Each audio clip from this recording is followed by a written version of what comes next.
New season NCIS continues in 60 minutes. First, with dramatic reconstructions and descriptions of real-life violence, we hear from the survivors in brand new Left for Dead by the Yorkshire Ripper.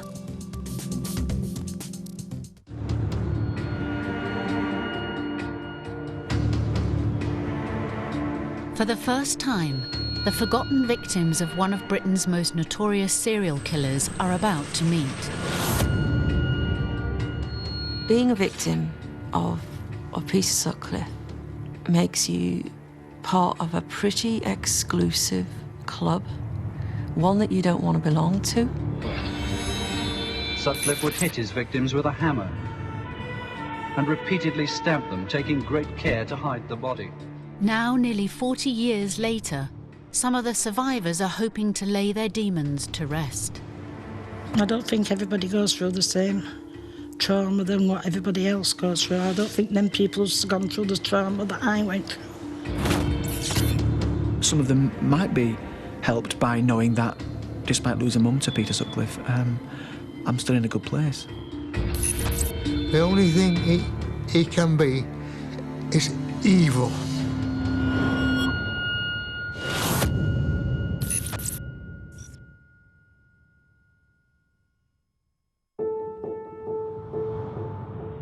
For 5.5 years, the man known as the Yorkshire Ripper terrorised women across the north of England.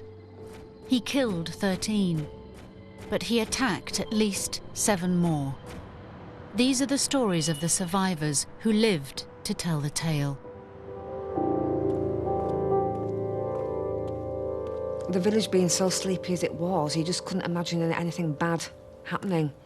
And I think when you're youngsters as well, you don't realise what's out there. Tracy Brown was a 14-year-old schoolgirl living in a village just outside Bradford. She was heading home from a friend's house when she crossed paths with Peter Sutcliffe. With it being school holidays, we were allowed half an hour, later, to get home. Normally it was about 10:15, and we were allowed to be home for 11:15. Because, there were still fairly light nights as well. We started walking back, and the shortcut through the park. It took about 5 or 10 minutes off the journey. But I hung back to chat to my friends, whereas my sister, she carried on. Her sister went on ahead. Tracy, now on her own, was around a mile from home. I decided to take my shoes off because my feet were aching. And then I just happened to look up and I saw this chap walking towards me, and he just stood opposite me just for a few seconds. But I remember how dark he looked.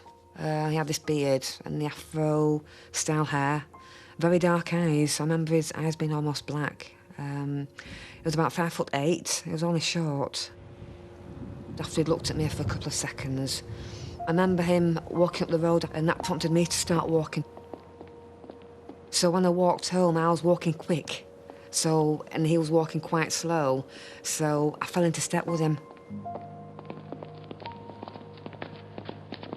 We were chatting, just passing the time of day, and it was quite calming. Even the way he spoke, he was quite unassuming, and that's probably why it didn't make me feel nervous. Every so often he'd hang back to either tie shoelaces or blow his nose. This happened about 3 times. It didn't feel that I was in a dangerous situation. It didn't make me feel uncomfortable, even though I knew he was a stranger. And it was just about 50 yards from the gateway. I could actually see the farm. He hung back again, and I just turned round to thank him for his company.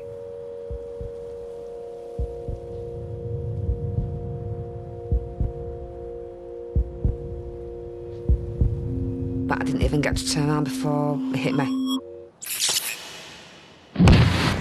And he hit me again. And again, and again. And I could hear him grunting with the impact of the blows. I said, please don't, please don't. And and in total I think it was about 5 times it hit me. Tracy didn't know it, but the man was using a hammer to bludgeon her around the head. She almost certainly would have been murdered if a car hadn't driven by. As soon as that car neared us, I think he just wanted me to get me out of the way as quickly as possible. I remember him sort of lifted me up like a baby, threw me over a barbed wire fence, and ran off. I can hear him running off now, and I was just stumbling around the fields. My shoes kept falling off. I didn't know what state I was in, couldn't see. I wasn't sure whether it was blood or whether it was a part of my head that was hit. I didn't realise I was nearly bleeding to death. And then I saw the caravan. I was banging on the doors and saying, "Oh, help me, just please help me." He eventually opened the door and he just said, "Oh my God." By that time, I couldn't speak. And my words wouldn't come out, and I started shaking because my body had gone into shock by that time. The man in the caravan took her home. She was rushed to hospital where neurosurgeons spent 4 hours attempting to save her life.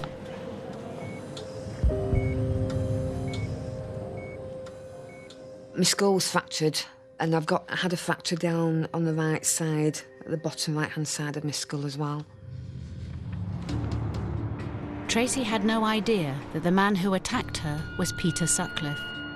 Neither did the West Yorkshire Police, who filed her complaint as a random attack, because as yet Sutcliffe hadn't murdered anyone. All that changed 2 months later, when he began killing young women across the north of England. People were terrified, especially women. At first, they weren't too concerned because the victims were prostitutes.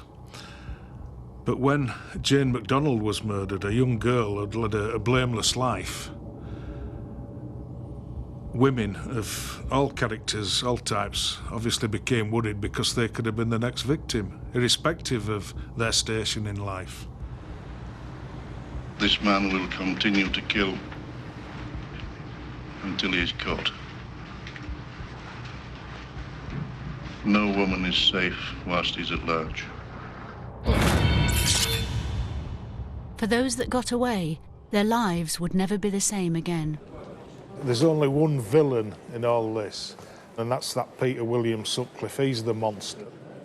I would like to meet them to sort of talk generally, and for me to bury a few personal demons, and also maybe to explain things as to why we didn't do more, why we couldn't do more. This is Mark. He chooses this innocent smoothie because he knows it tastes good, which in turn does him some good. But what he doesn't know is that he started a chain of good. Because 10% of Innocent's profits go to charity, the good keeps going. So, Janet and Otai receive a cow, which helps fertilize the soil, which grows these, which she can sell at the market to send her son here to realize his dreams. Mark, you're my hero. Innocent Smoothies. Tastes good, does good. Hey, brother, there's an endless road to rediscover. For you, there's nothing in this world I wouldn't do. For everything friends do for each other, return the favour. Friends don't let friends smoke. Give them an Enjoy King electronic cigarette, made to satisfy. Want to save £10 on your shopping and get 10p off every litre of fuel? Well, now you can with Morrison's Payback Bonus. Spend £40 each week in store for the next 4 weeks and you'll get £10 off your 4th shop. And 10p off every litre of fuel. Morrison's Payback Bonus. My name's Hafiz, 43. I've got 6 kids. Semi-detached, 4 bedrooms now. We had a loft conversion done. Really happy. I usually make overpayments on my mortgage. Barclays gave me the flexibility to increase payments and reduce them back to normal when I want, to free up some cash. My oldest daughter's actually getting married this year. Why couldn't you just wait till 3 years later after my mortgage was finished? What could your mortgage free you to do?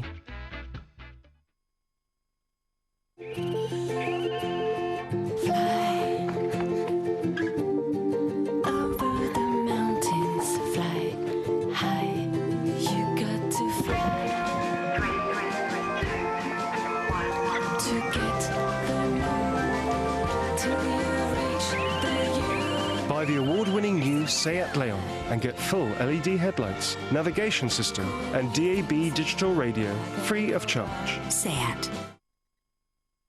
The big BT broadband sale is in town with our lowest ever price for all new broadband customers. You can get BT broadband at the BT sale price of £5 a month for the first 6 months, then £10 a month. Plus you can enjoy free BT Sport, which you can watch online or on the Sky Digital satellite platform.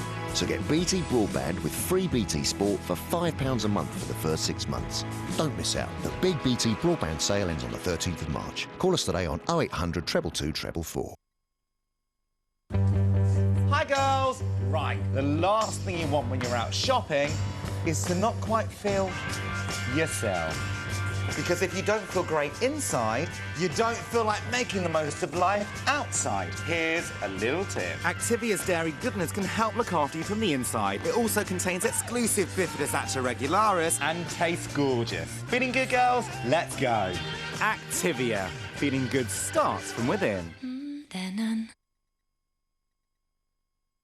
Are you saying this was a man hit? Or someone watches a lot of movies. Followed petty officer boxer and you shot. I don't think 12 grand is enough to kill somebody. I didn't give him any pills. Is that killer, guys? Matt and Jess Holland. 2 hours of crime back to back. Game on. NCIS and Suspects from 9 o'clock tonight on Channel 5.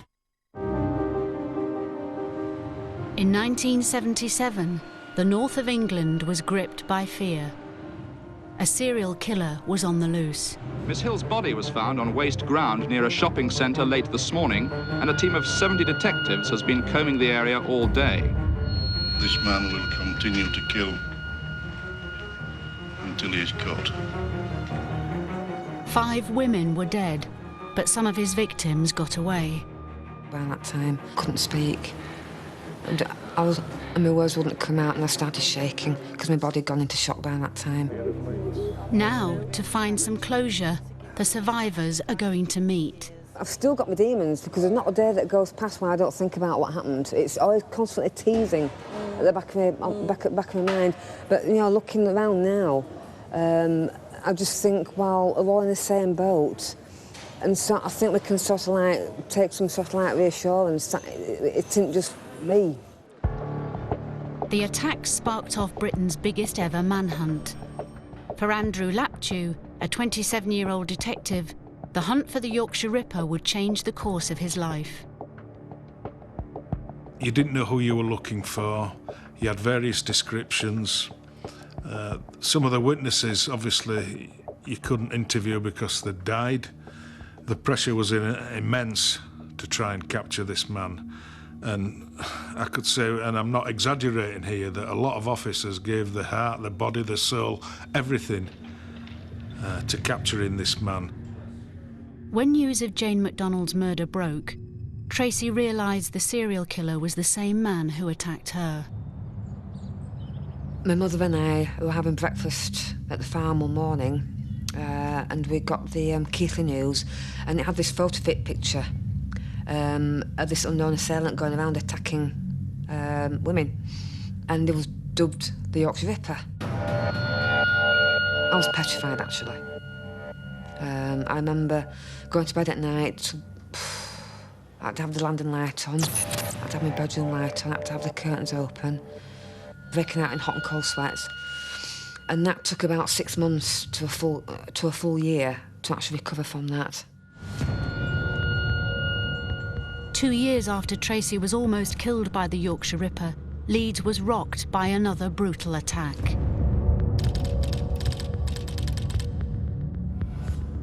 Marilyn Moore was working in the red light district when Sutcliffe approached her.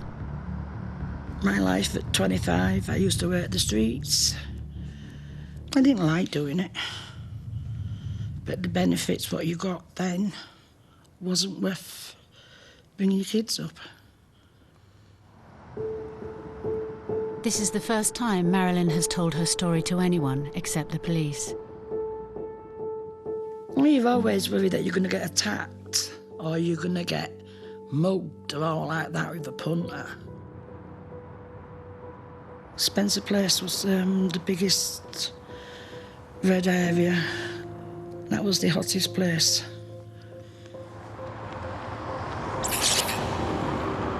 Dark hair, darkish eyes, and the Jason King moustache and the beard.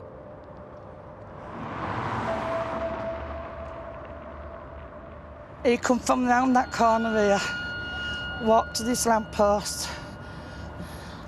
Then I shouted over if he wanted business and he said yes. I opened the door, got into his car. They asked if I knew anywhere we could go and I said yes. And so I gave him the directions.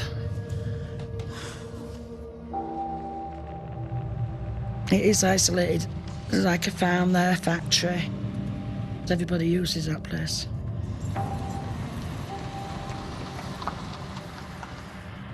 And as we got there, he just pulled up.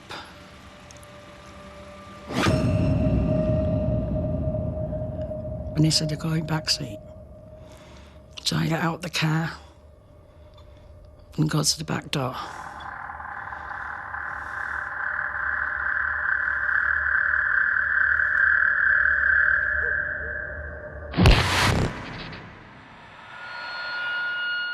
The first blow I felt, the second I put my hand on top of the back of my head, and he hit me again, and again, and he hit my hands. And he did everything. He hit me 4 times, I think it was. I'm not sure if it was 5 or 4. I didn't know what he used then, but I know what he used now. And I remember every blow of that, and I feel that now. Like Tracy Brown, Marilyn's life was saved by chance when a passerby interrupted Sutcliffe's attack. If it wasn't for the bloke that disturbed him, I would have been dead. When he got disturbed, I remember him driving off and I must have passed out then. Sutcliffe's face was burnt into Marilyn's memory. While in hospital, she helped police produce a photo fit. The photo fit is Peter Sutcliffe with black hair, dark eyes, Jason King moustache and a thin beard across of his chin. Marilyn's photo fit should have helped lead detectives to Sutcliffe. It didn't, because by now, they were chasing the wrong man. I'm Jack. I see you are still having no luck catching me. I have the greatest respect for you, George. But Lord, you are no nearer catching me now than 4 years ago when I started. It was 1979, and investigators had been sent on a wild goose chase by a hoaxer who posted letters and a tape to police. Dubbed Wearside Jack, he had a pronounced Geordie accent. There was a huge campaign following the hoax letters and tape. There were billboards with his handwriting displayed all over the major cities. It was on television. Officers visited working men's clubs.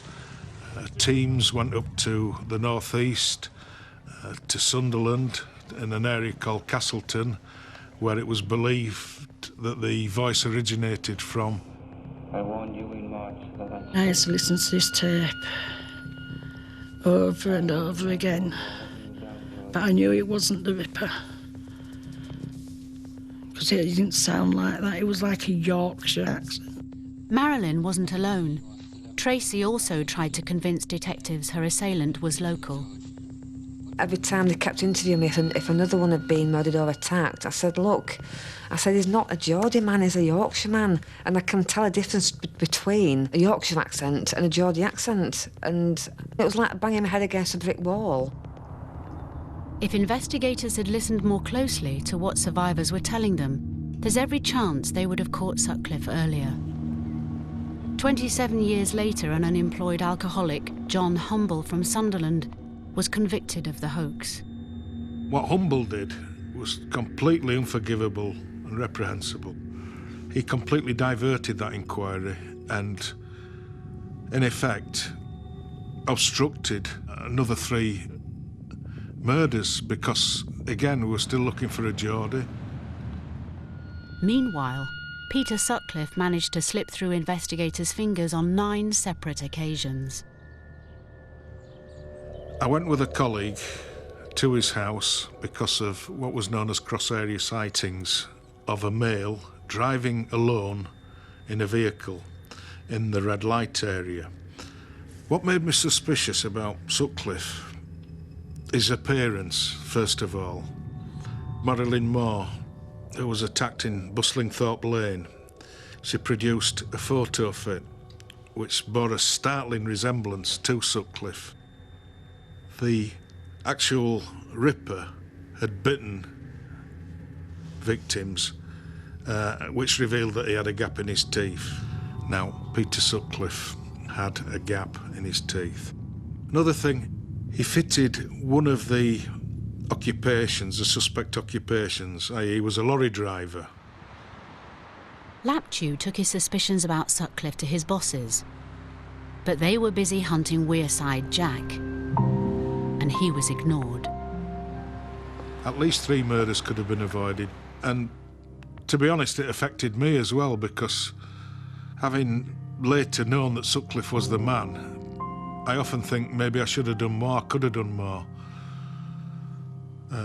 But what I ever did was always done with good intent, with the best of intentions. By the summer of 1980, the body count had reached 12.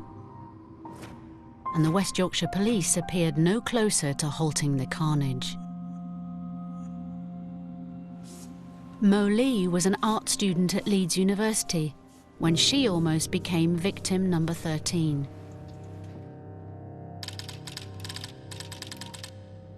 I was gregarious, outgoing, enjoying my course at Leeds, and pretty happy-go-lucky, really. The Ripper story was in every newspaper, on every billboard, but you become immune to these things after a while. You get so saturated, there is a cut-off point, because if you started to live your life knowing that there was someone out there who could kill you at any minute, you'd actually stop living. It was a weekend night, so we only went out at weekends because that's all we could afford, so we'd look forward to that. And I decided to go into town and meet them early and come home early, because I thought I'd better be safe. I was on my own. At around 10, Mo left her friends to walk home alone. Her decision to take a shortcut put her on a collision course with the Yorkshire Ripper. I got to the Leeds University clock tower and I thought I can either take a left and take a long walk down into the town centre through the main road, or I can take a right down an area called Hillary Place, which was, I think it was a single road. It was poorly lit, but it would get me home sooner, so I took that choice. I heard someone call out to me to my right, and I turned round. This voice sounded so familiar and so friendly. I thought, they obviously know me from the university. So I turned round and walked towards them, going, hi, hello. It was dark. He had his collar up, so I could only see part of his face. And then they came towards me, and I realised I didn't recognise this man at all.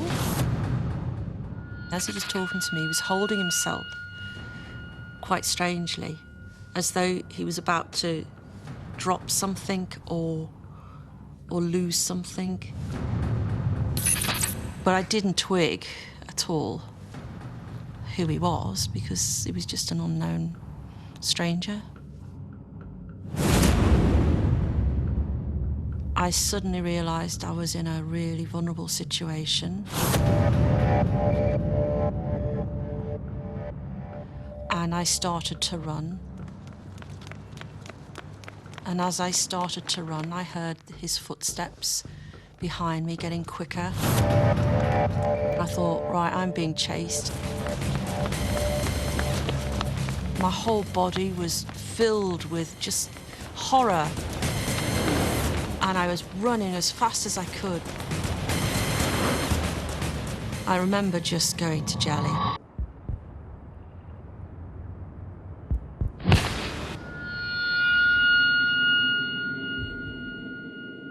Before I could even take my next step, I felt this massive blow to the top of my head, and I saw the ground come straight up towards me.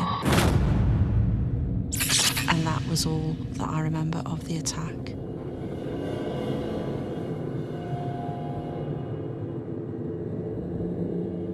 Like the other survivors, Mo's life was saved by the chance arrival of a stranger. She apparently heard me scream. I don't remember screaming. If it wasn't for her, I wouldn't be here. There's no doubt about it. She saved my life. The West Yorkshire Police have never confirmed Mo's attacker was Sutcliffe, but she's convinced. For nearly 40 years, Mo and the other victims have struggled to deal with the fallout. And that is when my brain exploded from the inside.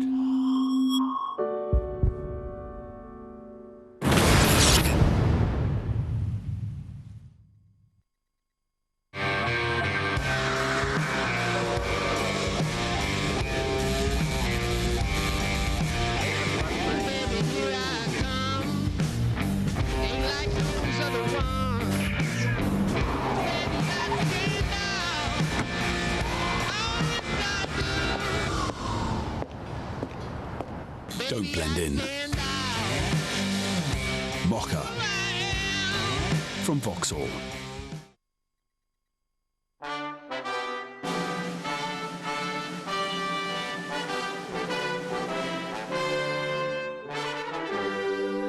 If your business relies on e-commerce, then you should probably know. More of the nation's online shoppers trust Royal Mail to deliver their purchases than any other national carrier, whatever the weather. Safe and sound. And that is a fact. Grow your business with us. Call 0800 032 1018. Let's just keep this between you and me. Let's make it happen. Boots. Let's feel good.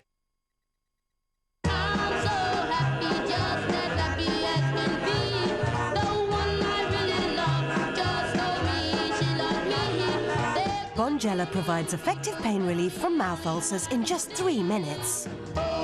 So treat them early, because a healthy mouth is a happy mouth.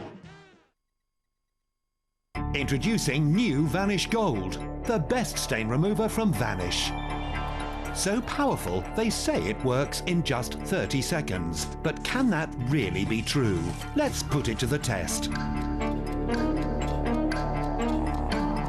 15 seconds.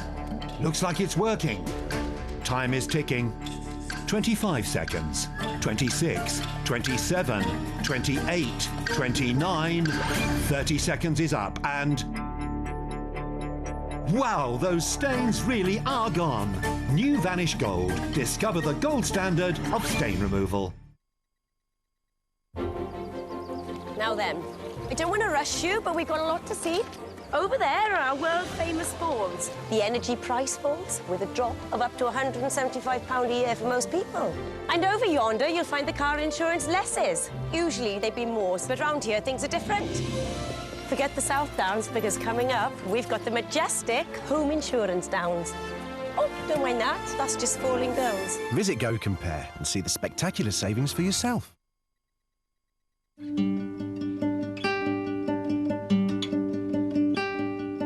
What is your definition of happiness? A clear horizon. Nothing to worry about.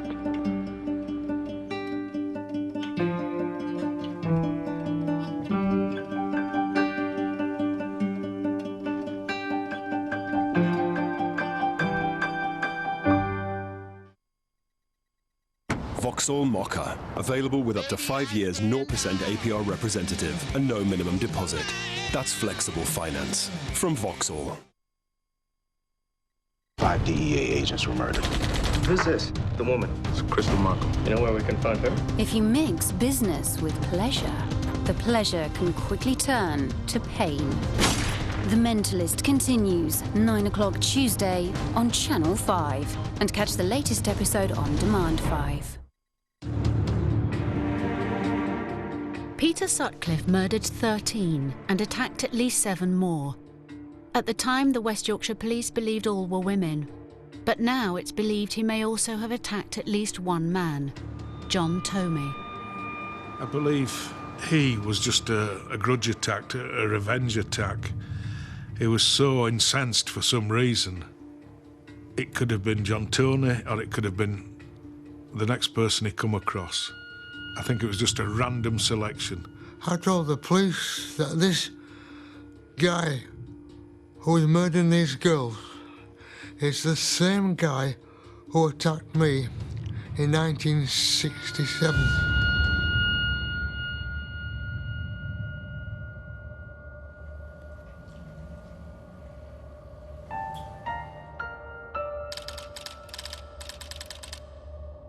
I was 27. I lived with Mum and Dad, had a good job, driving a taxi, having a new car every 2 years, and I was happy doing what I was doing. No one had ever heard of the Ripper when John Tomey went to work one evening in March 1967. He still lives with the damage wrought by the passenger he picked up that night. When I arrived on the rank, there was a single fare. Nobody else, just one man. He had very dark hair. He had a very distinct beard and dark complexion. He got into the back and he shuffled across the seat until he arrived sitting behind me. He had a haversack, a type of bag that builders and plasterers use, when he put it between his feet behind me. He said he had an aunt in Nelson-on-Colne in Lancashire, and that is where he was taking me. And he showed me the road which takes you over the moors. I was not worried in any way for my own safety. By now, I am thinking, I know where I've come from, but I don't know where he's taking me.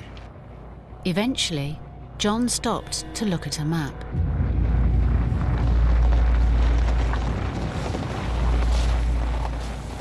So I parked in this lay-by with my headlights still on. I bend down to look at the map, and I say to him, where the hell are you taking me?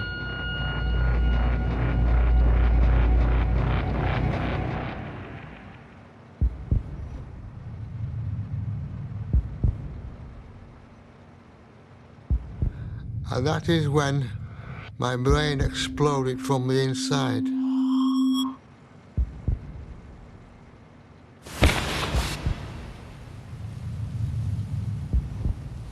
The last image my brain received was the image of me looking at my instrument panel with my headlights going over the moor. I must have become unconscious, because when I regained conscious, the window in that door, my driver's door, which I always kept locked, was being smashed to pieces. I only had one sense, was to survive. I've got to get away. If he was to get me out of that taxi, I would not be here telling you what happened. I started the engine and drove away.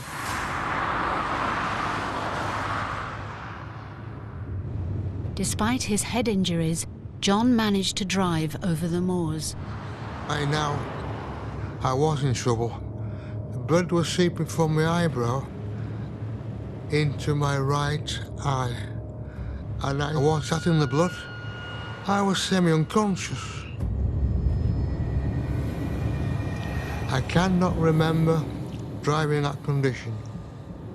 I'm a damn good driver, and that road had nearly 9 hairpin bends on it. But I can't remember doing it. Finally, John came to a house where someone answered the door. He was taken to hospital, but he never fully recovered from his horrific head injuries. But I'm still ill. Won't go away, I'm still ill. Years later, when the terror hitting Yorkshire was at its height, John became certain that the man who almost killed him was the Ripper. I had his image in my mirror for nearly 3/4 or even an hour. And the police said to me that he only murdered females and he didn't attack men, but I knew it was him. I didn't need a photograph. I knew it was him. It's not just the people who were attacked by the Yorkshire Ripper whose lives were profoundly changed. Richard McCann and his 3 siblings will never forget the night their mum Wilma went missing after a night in the red light district.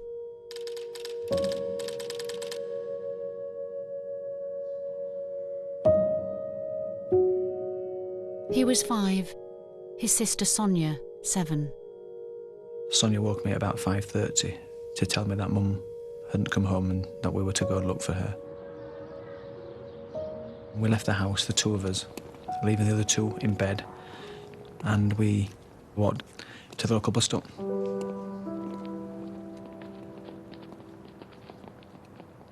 We sat and we waited for the first bus to arrive, hoping that Mum would be on it, expecting Mum to be on it, in fact.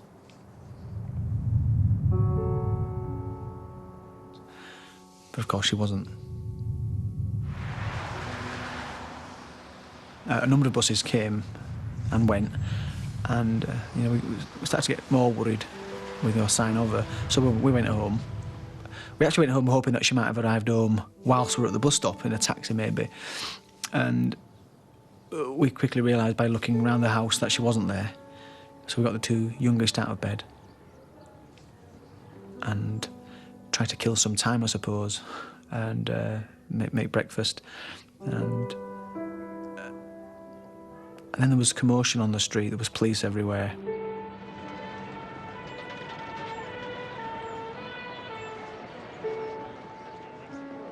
Wilma's body had been found in a playing field just a few yards from her home. She'd been hit with a hammer and stabbed to death. Like the other survivors, life for Richard and his sisters would never be the same again. Well, the thing that I'll never forget is the police officer breaking the news to us that he was sorry that Mum had been taken to heaven, is what I recall him saying, and that we weren't going to see her again. And I didn't believe him. At that age, you don't understand about. Oh, I'd not known anybody that died. So I convinced myself that if I prayed hard enough, that she would be brought back. And I think as time went on, I realised that she wasn't coming back. Richard and his siblings were sent to live with their dad. I missed her all the time. It was just a constant thing at the back of your mind that Mum's not here.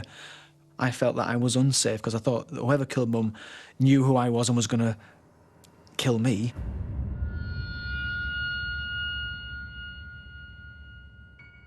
I remember that about the attack. He wanted to have eye contact with me. He enjoyed it. I don't think he's insane. I don't think he was out of control with what he was doing. I thought he was very clever, wicked, divisive, fully conscious, planning his tools, carrying them around with him. I've always thought that the crimes were sexually motivated. I think that's the only way he could get any form of sexual gratification. I just think he's mad bad, all rolled into one and evil. Evil to the core. He can't be the same as everybody else. He can't be wired the same. He can't have the emotional awareness. He can't have the empathy that a normal person would have. Whatever motivated Sutcliffe's murderous attacks, all his victims have suffered from the profound emotional fallout. I fell into a really deep depression. There were weeks when I wouldn't get out of bed and I couldn't function. And in the end, I called for help and had to get some counselling. I don't enjoy life at all. At all. Not at all. My memory's gone. I have no partner. Despair. Total despair. He hasn't suffered. He's been in prison. He hasn't suffered what we've gone through. And what I've gone through, he hasn't. I've had the prison out here. What he's had a life. I haven't. You'll have to stop. I mean stop.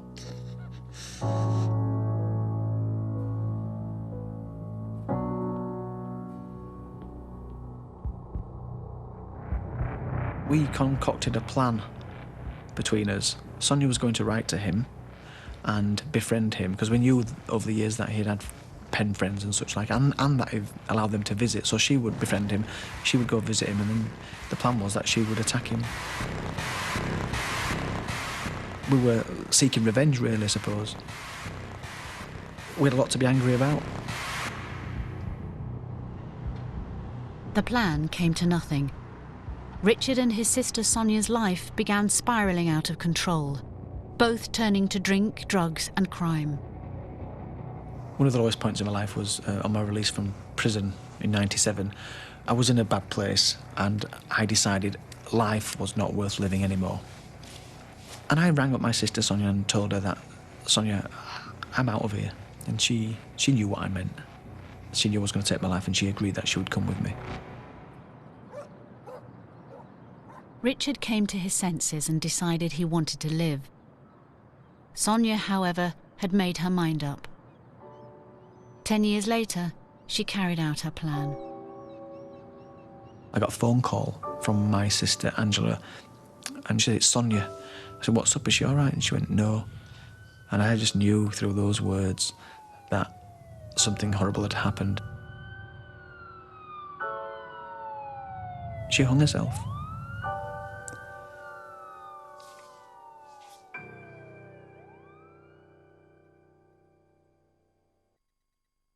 This is no ordinary household. It's a Virgin Media household. And because the Bolt family are doing more on the internet than ever before, we're supercharging our fibre optic network again, giving them even more power. More power, more power, more power, more fire. We're committed to keeping our fibre optic network supercharged because we always want you to have the power you need. You'll be able to download 5 times faster than BT and Sky's regular broadband. Now from just $7.50 a month for the first 6 months. Search Supercharge your broadband today. It can take only this much dust for most other vacuums to lose suction. Dust blocks the pores in vacuum bags and filters, so time and money are wasted washing or replacing them. But my new vacuum uses oscillating Dyson kinetic cyclones to capture that dust and more. Crucially, in its lifetime, it never loses suction.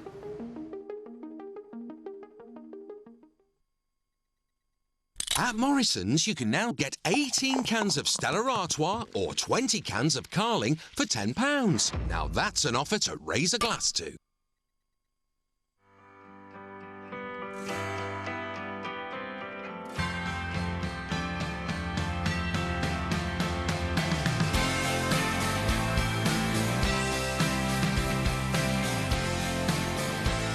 Swinton people are here to help protect the things that matter to you, and we always work hard to find great deals for our customers. Talk to us on 0800 60 20 60 in a high street branch or visit our website. Neil's celebrating. He's discovered a more laid-back way to choose a sofa. Mr. Bombastic. She call me Mr. Bombastic. Looks like he's enjoying himself. Good for you, Neil. Good for you. Sofa Works. Find your sofa. Visit stores nationwide or sofaworks.co.uk. You walked into the hotel as a 5. But once you saw the room, you turned into a weird 7. Once you saw the rooftop pool, you went to 11. You two should probably get a room. Oh, that's right, you already did. At Planet Earth's #1 accommodation site, Booking.com. Booking.yeah. At Open Rent, we know that being a landlord can be an expensive business. That's why we came up with a way to make it cheaper. We'll help you find tenants for just £29. So why not join thousands of fellow landlords who've already saved, well, thousands by not using a high street letting agent? We don't charge any admin fees, so tenants save money with Open Rent too. Your first property advert is free. So start finding tenants today at openrent.co.uk. At Esso, we've developed a specially formulated fuel. A fuel designed to give you apples. Esso. Fill up your club card when you fill up your tank. Are you saying this was a man hit? Or someone watches a lot of movies. Followed petty officer Boxer and you shot. I don't think 12 grand is enough to kill somebody. I didn't give him any minutes. He's our killer, guys. Matt and Jess Holland. 2 hours of crime back to back. Game on. NCIS and Suspects from 9 o'clock tonight on Channel 5.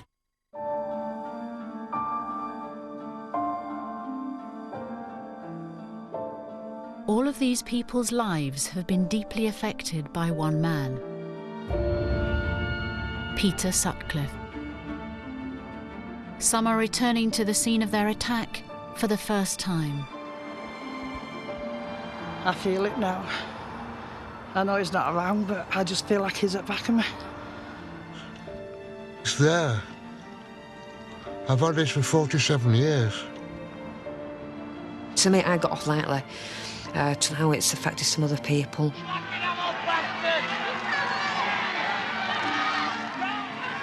On January the 2nd, 1981, Peter Sutcliffe was arrested.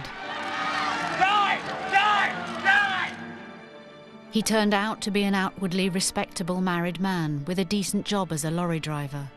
He was stopped after being found with a prostitute in his car and driving with false number plates.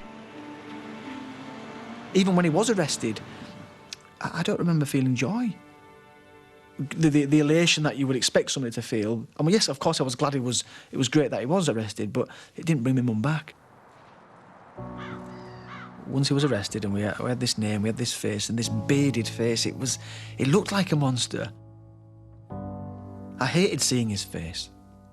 When his face first appeared on a television screen, and it was a photograph of him, and then I recognised those eyes, and I fell to the floor with shock. But I didn't want to admit it. I just didn't want to be seen as a victim of Peter Sutcliffe, the Yorkshire Ripper. I did not want that tarnish. I didn't want that label. He only attacked prostitutes. What would people think of me? I had a monkey on my back, and when they caught him, that monkey disappeared. I was relieved that I'd been caught, definitely. It was just putting a tin lid on it, really. For Detective Andrew Laptew, the arrest was bittersweet. When I found out that the Ripper was Peter Sutcliffe, well, you can imagine my stomach dropped. The next thing I did was unlock my locker, got my notebooks out and checked. And sure enough, there was an entry there, interviewed Peter William Sutcliffe. News leaked out that Laptew's suspicions about Peter Sutcliffe had been disregarded by his superiors. As a result of the press coverage, I became a pariah. And so I made enemies, to be honest. And I'm sure my career flatlined after that.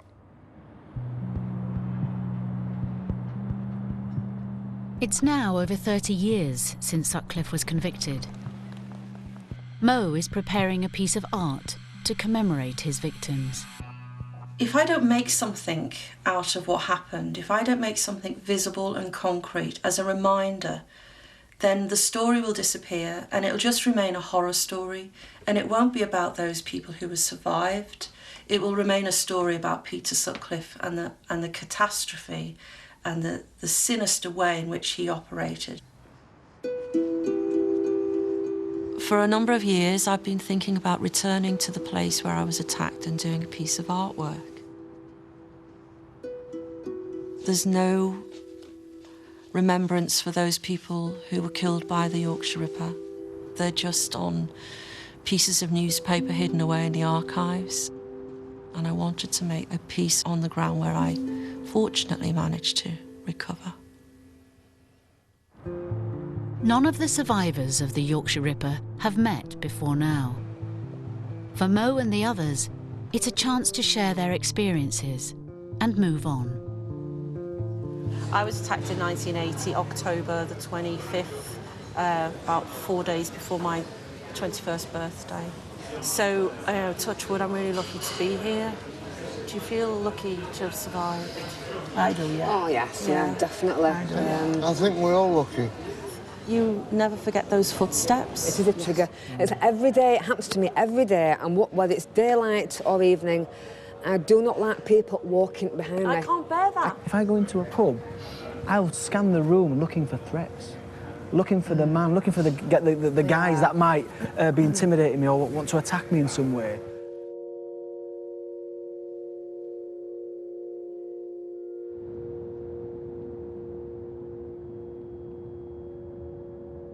My feelings towards Peter Sutcliffe have changed throughout my life.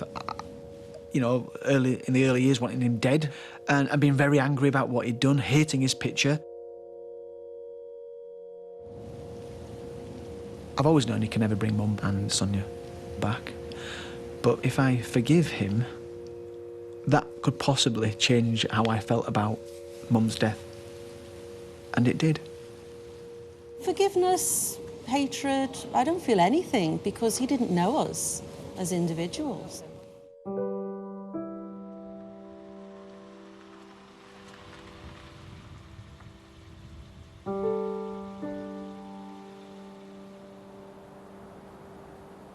No, I can't forgive him. I'll never get rid of the hate that I have for him. That'll always be inside me because I cannot forgive what he's done.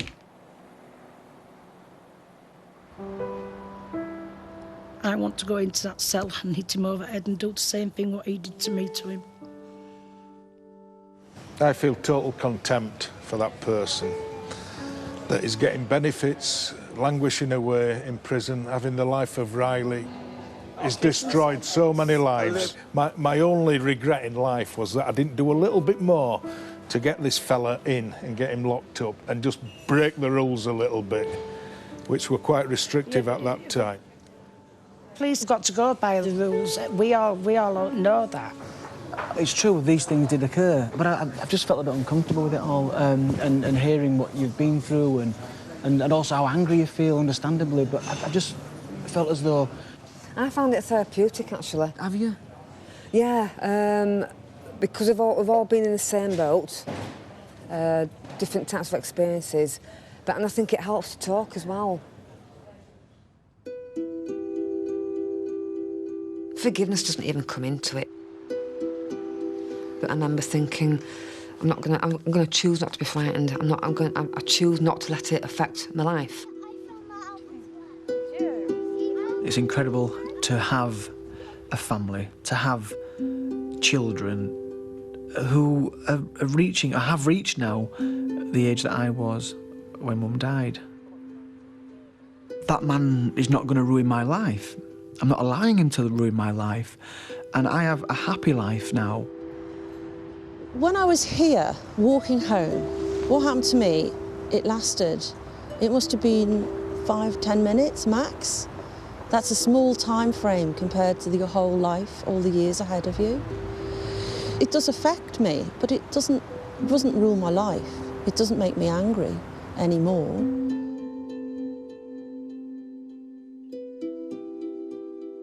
It's not just this situation which I recall.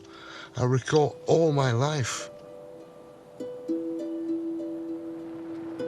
And when you consider the fact that when I came up here with a passenger, I went home like a dead man. I wish someone hang the bastard.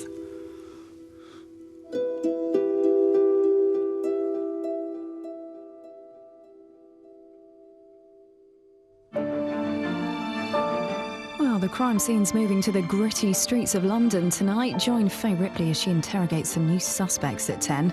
And that's coming up right after another top team get to work across the pond. Stay tuned for new season NCIS on the way next.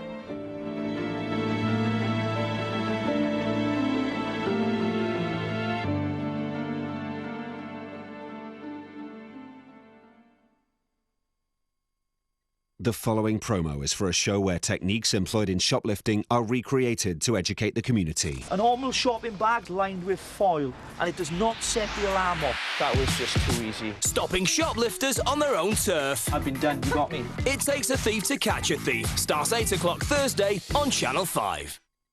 Navy SEALs train to be the best. What happens when they do their worst? The SEALs, I know that guy. You left a man behind, and you're about to do it again. NCIS Los Angeles continues 10 o'clock Friday on Channel 5. Catch up on Demand 5. Thor Christiansen terrified a town. No conscience whatsoever. Zero. Plucking women from its streets. Was last seen hitchhiking. But was murder... The individual himself has to be so inclined. in his DNA. This guy thinks what he did was all right. The Hitchhiker Slayer, Born to Kill. 8 o'clock next Wednesday on Channel 5. Finding a good tradesman can be hard, however big or small your job. At ratedpeople.com, we've helped more than 1 million homeowners find the right tradesman for millions of different jobs. So whether it's a quick fix, a necessary job you've been putting off, or something truly ambitious, at ratedpeople.com, finding your next tradesman is only a few clicks away. ratedpeople.com for quality local tradesmen.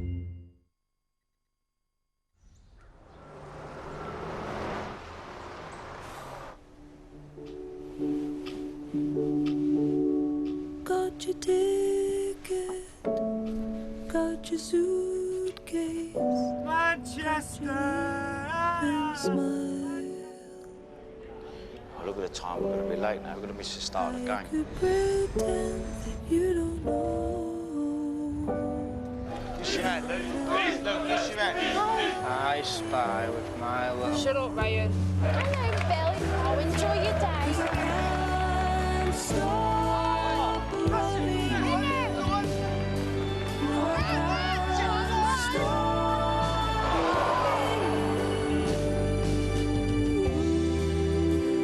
To follow is to love. To the millions of fans who make the Barclays Premier League what it is, we say thank you.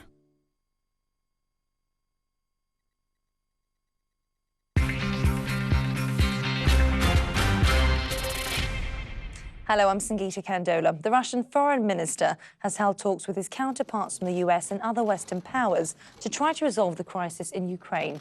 They've agreed to more discussions over the coming days.